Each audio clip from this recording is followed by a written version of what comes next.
Karbi Anglong committee হৈ আমি press meat দিয়াৰ কাৰণটো হৈছে যে নেশ্যনেল ডেপুটি অপজিশ্যন লিডাৰ তথা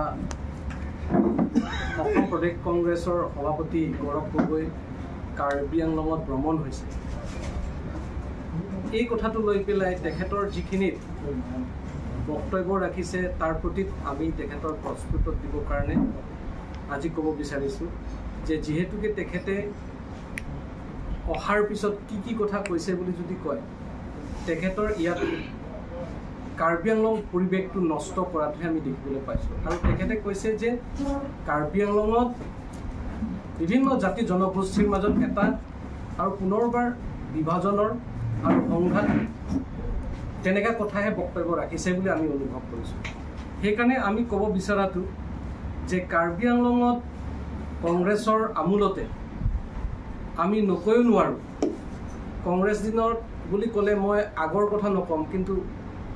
তৰুণ গগৈ, স্বৰ্গীয় তৰুণ গগৈ চিফ মিনিষ্টাৰৰ সময়ৰ কথাই মই ক'ব বিচাৰিছোঁ যে সেই তেতিয়া তেখেতৰ দেউতাই হয় আজি স্বৰ্গীয় তৰুণ গগৈ ডাঙৰীয়া যেতিয়া চিফ মিনিষ্টাৰ হৈছে, কাৰ্বি আংলঙৰ কাৰ্বিৰ পৰা আদি কৰি ইয়াৰ খিলঞ্জীয়া বিভিন্ন জাতি জনগোষ্ঠীসকলে নিজৰ মাটিতে ৰিলিফ কেম্প নিজৰ ঘৰত এৰি পেলাই ৰিলিফ কেম্প বহিবলগীয়া হৈছে। এইটো প্ৰমাণ। আজি মানে ডিমাচা ভাইসকলক যদি কওঁ, ধীৰাজ ডিফুচা নিজে ৰিলিফ কেম্পত বহিবলগীয়া হৈছে। ঠিক তেনেধৰণে কাৰ্বি জাতিও নিজৰ ঘৰত এৰি পেলাই ৰিলিফ কেম্প বহিবলগীয়া হৈছে। আৰু তেনেধৰণে কুকিবিলাক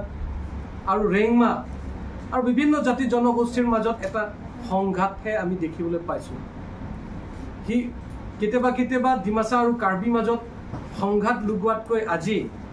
চাৰ্চিন নিচিনা জেগাত 41জন যেতিয়া এটা বাছত কাৰ্বি বুলি লৈ পেলাই যেতিয়া হত্যা হৈছিলে, এই হত্যাটো ন্যায় নাপালে আজিলৈকে। সেই কাৰ দিনত হৈছে এইটোতো যদি আমি কওঁ, আজি যদি এই কথাবিলাক যদি কয় নোম খাৰা হৈ যাব। তেওঁলোকে বাচ্চালৈকে এৰা নাই। সেই কাণ্ড কথা যদি কয় আজিলৈকে সেই কংগ্ৰেছৰ দিনত হৈছে। আৰু যদি কুকি সম্প্ৰদায়ে হওক, কাৰ্বি সম্প্ৰদায়ে হওক বা ৰেংমা সম্প্ৰদায়ে হওক বা ইয়াত বিভিন্ন জাতি জনগোষ্ঠীৰ মাজত এইটো বিভাজনৰ ৰাজনৈতিক আৰু আমাৰ মাজত সংঘাত লগোৱাৰ পিছত আমি ৰিলিফ কেম্পত থকা সময়ত কি অৱস্থাত হৈছে কাৰ্বি আংলঙত, এই পৰিৱেশটো যদি আমি অনুভৱ কৰোঁ তেতিয়াহ'লে আপোনালোকে অনুমান কৰিব। আৰু কাৰ্বি আংলঙৰ বিভিন্ন জাতি জনগোষ্ঠীয়ে এই কথা পাহৰা নাই। সেইকাৰণে আজি গৌৰৱ গগৈ আহিলেও 100জনতকৈ অধিক মানুহ গোট খোৱা নাই। কিয়হেঁতেন হাজাৰ মানুহ গোট খালেহেঁতেন, কিয় কিন্তু গোট নোখোৱা কাৰণটো হৈছে এই আগৰ কংগ্ৰেছ যিবিলাকে কৰি থৈ গ'ল, আগৰ কংগ্ৰেছবিলাকে যিবিলাক কৰি ভুল কাম কৰি থৈ গ'ল। প্ৰথমতে গৌৰৱ গগৈয়ে তেখেতৰ কংগ্ৰেছৰ আমোলতে কাৰ্বি আংলঙৰ মানুহবিলাক ইমান কষ্টত পাইছে, ইমান ভুগিবলগীয়া হৈছে, তেতিয়াহ'লে প্ৰথমবাৰৰ কাৰণে তেখেতে আহি পেলাই ক্ষমাহে বিচাৰিব লাগিছিল। কিন্তু আমিতো দেখা নাই। আমাৰ দিনত ভুল হৈছে, আমি কৰিব নোৱাৰিলোঁ। তেখেতে এতিয়া ডাইথৰ পৰা ইয়াতলৈকে আহিছে। আগত যদি ডাইথৰ পৰা ইয়াতলৈকে যদি কংগ্ৰেছৰ দিনত অহা যদি আপোনালোকে নিজে গম পায়, তেতিয়া কিমান ঘণ্টা লাগে? 5-6 ঘণ্টা লাগে ইয়াত আহি পাওঁতে। যেতিয়া ডিফুৰ পৰা বকজান যাবলৈ কাৰণে 3-4 ঘণ্টা লাগে, আজি 1 ঘণ্টাৰ কাৰণে আহিছে। তো এইটো কাৰ দিনত হৈছে? কংগ্ৰেছৰ 15 বছৰতো একো নহ'ল, কিন্তু আজি বিজেপি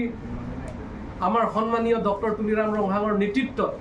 আমি দেখিলে পাইছোঁ। এইটোতো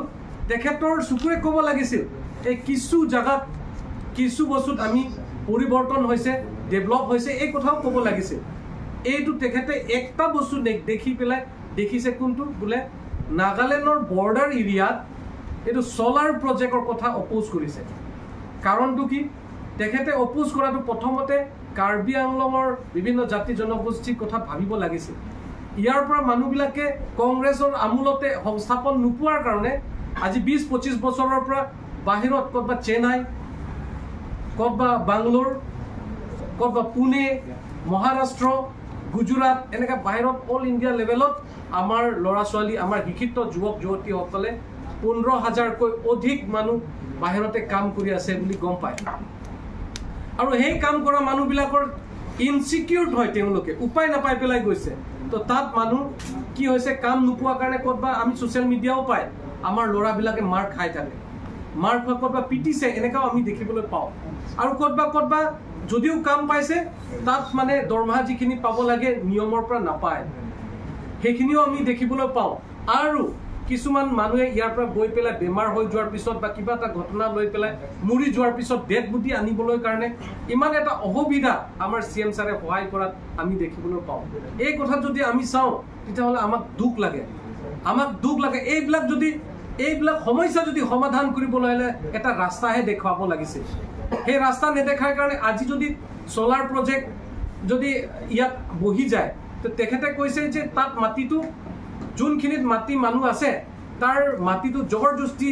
লৈছে বুলি কৈছে আৰু তেখেতে যদি প্ৰেছ মিট চাব লাগিছিল তাৰ গাঁওবুঢ়াবিলাকে তেখেতে সকলে আদৰণি জনাইছে যে যোন মাটি পতা থকা মানুহবিলাকো আমি তাৰ পৰাও মানে কিবা এটা পাব কিন্তু তাৰ মাজতো আমাক অতি সোনকালে সোলাৰ প্ৰজেক্ট লাগে এইটো কাৰণে আমাৰ পাৱাৰ এতিয়ালৈকে ডিফুটো মেক্সিমাম কাৰেণ্ট যায় বা মেক্সিমাম অসমতো কাৰেণ্ট ইমান ব্যৱস্থা ঠিক নহয় তো পাৱাৰ প্ৰজেক্ট লোৱাটো আমাৰ কি আপত্তি আছে তেখেতে ক'ব লাগিছিল কিবা এটা শুধৰণি কৰিব লাগে যদি কয় যে ইয়াত সংস্থাপন যদি সোলাৰ প্ৰজেক্ট হয় 100% যে কাৰ্বি আংলঙৰ যুৱক যুৱতীসকলে সংস্থাপন পাব লাগে এই কথা ক'লেহেঁতেন ৰাইজে ভাল পালেহেঁতেন তেখেতে সেইটো নকৈ পেলাই পুৰা নাকচ কৰিছে তাৰমানে আল্টিমেটলি আমি যেটো গম পোৱা মতেতো এইখিনি যিমানখিনিত অঞ্চল আছে আগৰ NSCN IM বিলাকে যেতিয়া তেওঁলোকৰ মানে এগ্ৰিমেণ্টত প্ৰস্তাৱ আনিছে যে হেতু মানে গ্ৰেটাৰ নাগালিম হামুৰি লৈ যাবলৈ কাৰণে এটা প্ৰস্তাৱ আহিছে তাতে আমি সমৰ্থন আছে নেকি বুলি আমাৰ এটা সন্দেহ হৈ আগবাঢ়ি গৈ আছে হেতু তেখেতে নষ্ট কৰিবলৈ কাৰণে আহিছে আমি দেখি পোৱাটো সেইকাৰণে আমি ক'ব বিচাৰিছো যে যদি গৌৰৱ গগৈ ডাঙৰীয়া যদি ইয়াত কাৰ্বি আংলঙৰ প্ৰতি মৰম আছে কাৰ্বি আংলঙৰ প্ৰতি সহায় কৰিব বিচাৰে তেতিয়াহ'লে এই বস্তুবিলাকৰ ৰাস্তা ঘাট যে হৈছে খোৱা পানী ব্যৱস্থা হৈছে মানে কাৰ্বি আংলঙত কালচাৰেলৰ কথা যদি তাৰা লাংচৰ কথা যদি পৰিৱৰ্তন হৈছে এইবিলাক কথাও চুমুকে ক'ব লাগিছিল আৰু পৰামৰ্শ দিব লাগিছিল চিফ মিনিষ্টাৰ ছাৰে আৰু অধিক সহায় কৰক বুলিহে ক'ব লাগিছিল কিন্তু চিফ মিনিষ্টাৰ ছাৰৰ বোলে কাৰ্বি আংলং সাহিত্য পৰিষদ CM ছাৰৰ বোলে ATM হ'ব পাৰে নেকি অসম্ভৱ কথা আৰু এইটোতো যুক্তিহীন কথা এনেকৈ ক'ব নাপায় একচুৱেলি ৰিমট কণ্ট্ৰল বুলি কৈছে এইটোতো কোনো ক'ব নাপায় একচুৱেলি এইটোতো এজন মুৰব্বী হিচাপে এইটো কোৱাটো মানে ঠিক নহয় বুলি আমি ক'ব বিচাৰিছোঁ সেইকাৰণে কাৰ্বি আংলঙৰ জাতি জনগোষ্ঠী হকে আমি ডক্টৰ তুলিৰাম ৰহাং ছাৰ আৰু সন্মানীয় আমাৰ ভাৰতবৰ্ষ এটা মানে ফেমাছ এজন chief minister doctor Himanta Biswa Sarma ছাৰে যিখিনি কাৰ্বি আংলঙৰ কথাত লৈ পেলাই বিভিন্ন জাতি জনগোষ্ঠী লৈ পেলাই ঐক্যভাৱে শান্তিভাৱে আৰু কাৰ্বি আংলঙৰ ৰাজনৈতিক সমস্যা সমাধান কৰাৰ যিটো চেষ্টা কৰি আছে এইটোৱে সম্ভৱ হ'ব বুলি আমি ক'ব বিচাৰিছোঁ সেইকাৰণে কংগ্ৰেছৰ দুৰ্নীতি কংগ্ৰেছৰ ভ্ৰষ্টাচাৰ কংগ্ৰেছৰ দিনত কাৰ্বি জাতিৰ পৰা আদি কৰি বিভিন্ন জাতি জনগোষ্ঠী নিজৰ ঘৰত এৰি পেলাই ৰিলিফ কেম্প বহিবলগীয়া হৈছে এই কথাটো তেখেতে মানে কাৰ্বি আংলঙৰ ৰাইজক ক্ষমাহে বিচাৰিব লাগে আমি কৰিব নোৱাৰিলোঁ কংগ্ৰেছৰ দিনত বুলি ক'ব লাগিছিল কিন্তু আজি তেখেতে মানুহবিলাকক মানে কি বুলি কয় অভিযোগ ওলোৱাটো ঠিক নহয় তেখেতে পৰামৰ্শ দিলেহেঁতেন ৰাইজে ভাল পালেহেঁতেন গতিকে আহিবলগীয়া দিন তেনেকৈ বক্তব্য নাৰাখিবৰ কাৰণে আহ্বান কৰিছোঁ আৰু আমি যদি কাৰ্বি আংলঙৰ শান্তি কাৰ্বি আংলঙৰ মানে ঐক্য কাৰ্বি আংলঙৰ উন্নয়নৰ কাৰণে যদি হয় BJP আৰু টিম কাৰ্বি আংলং ডক্টৰ তুলিৰাম ৰহাঙৰ নেতৃত্বত সকলোৱে একমত হ'ব লাগে বুলি আপোনালোকৰ আগত ক'ব বিচাৰিছোঁ আৰু আমাৰ এই তেখেতৰ আহাটো কাৰ্বি আংলঙৰ কাৰণে কি লাভ বুলি পাব বুলি কংগ্ৰেছে বা আমাৰ গৌৰৱ গগৈ ডাঙৰীয়াই কি কথা কৈছে একোটো ইয়াত পাবলগীয়া নাই খালি মানুহৰ কথা অভিযোগ উঠাতে আমি দেখিবলৈ পাওঁ আমাৰ CM ডক্টৰ তুলিৰাম ৰহাং ছাৰৰ ওপৰত কৈছে তেখেতে চিফ মিনিষ্টাৰৰ ATM আৰে ইমান যদি বেয়া পায় CM চিফ মিনিষ্টাৰ অসমত চিফ মিনিষ্টাৰৰ ছাৰৰ আমাৰ কাৰ্বি আংলং সাহিত্য পৰিষদৰ ATM হ'ব পাৰে নেকি আপোনালোকে অনুমান কৰকচোন বেলেগ অন্য মানুহ কংগ্ৰেছ সৰু কৰ্মীবিলাক কোৱাটো আমি মানুহ হ'ব পাৰে তেওঁলোকে নাজানিব পাৰে কিন্তু এজন মানে নেশ্যনেল লেভেলত ডিপুটি অপজিশ্যন লিডাৰ বা অসম প্ৰদেশৰ সভাপতি এজন পোৱাটো ঠিক নহয় বুলি আমি ক'ব বিচাৰিছোঁ সেইকাৰণে আমি কণ্ডেম কৰিছোঁ এইটো কথা আজি দিনত যদি ৰাস্তা পদূলিৰ নামত মানে 21,000 crore অধিক টকা যদি দিছে কাৰ দিনত দিছে আমাৰ সন্মানীয় chief minister doctor Himanta Biswa শৰ্মাই দিছে আৰু কাৰ্বি আংলঙৰ 6 শিডিউলৰ ক্ষমতা অধিক ক্ষমতাৰ হ'বলৈ কাৰণে বাৰম্বাৰ ইয়াৰ দল সংগঠনৰ লগত আলাপ আলোচনা হৈছে আৰু এই কথাটো মই ক'ব বিচাৰিছোঁ তৰুণ গগৈ ছাৰৰ দিনতে স্বৰ্গীয় তৰুণ গগৈ ছাৰৰ দিনতে চিফ মিনিষ্টাৰ থাকোঁতে কাৰ্বি আংলং বিভিন্ন জাতি জনগোষ্ঠীয়ে কিমান আলোচনা কৰিবলৈ পালে আমি দেখিবলৈ পোৱাটো ইয়াৰ মানুহবিলাকৰ লগত আলাপ আলোচনাটো পিছৰ কথা ইয়াৰ মানুহবিলাকৰ কাৰণে লগ পাবলৈ কাৰণে সপ্তাহত গুৱাহাটীত বহিব লাগিব কোনোবা দিন 1 মাহলৈকে বহিবলগীয়া হয় আৰু কাৰ্বি আংলঙত ডাঙৰ পেণ্ডেল বনোৱাৰ পিছত মানে তৰুণ গগৈ ছাৰ আহিব বুলি কৈ পেলাই নাহা মানুহ আপোনালোকে প্ৰমাণ আছে আমাৰ সাংবাদিক বন্ধু বান্ধৱীসকলে জানে এইটো কথা আৰু কংগ্ৰেছৰ কৰ্মীবিলাকে আমাৰ বিজয় তেৰণে ঠিকেই কৈছে সেইকাৰণে কংগ্ৰেছৰ অধিক মানুহে আজি দিনত বিজেপি যোগদান কৰা কাৰণটো কি আজি কংগ্ৰেছৰ যদি ইমান ভাল পালেহেঁতেন গৌৰৱ গগৈ ইমান ভাল পালেহেঁতেন তেতিয়াহ'লে যদি মানে ডিফু ক্লাবৰ নিচিনা 500-1000 মানুহ গোট খোৱা জেগাতে মিটিং পাতিব লাগিছিল কিন্তু ক'তো তেনেকুৱা মিটিং পতা নাই গতিকে মানুহক অভিযোগ কৰাটো যদি দেখিবলৈ পায় পৰামৰ্শ ৰাস্তাহে দিব লাগে তেখেতে যদি আজি নেশ্যনেল লেভেলত ডিপুটি অপজিশ্যন লিডাৰ হিচাপে কাৰ্বি আংলঙৰ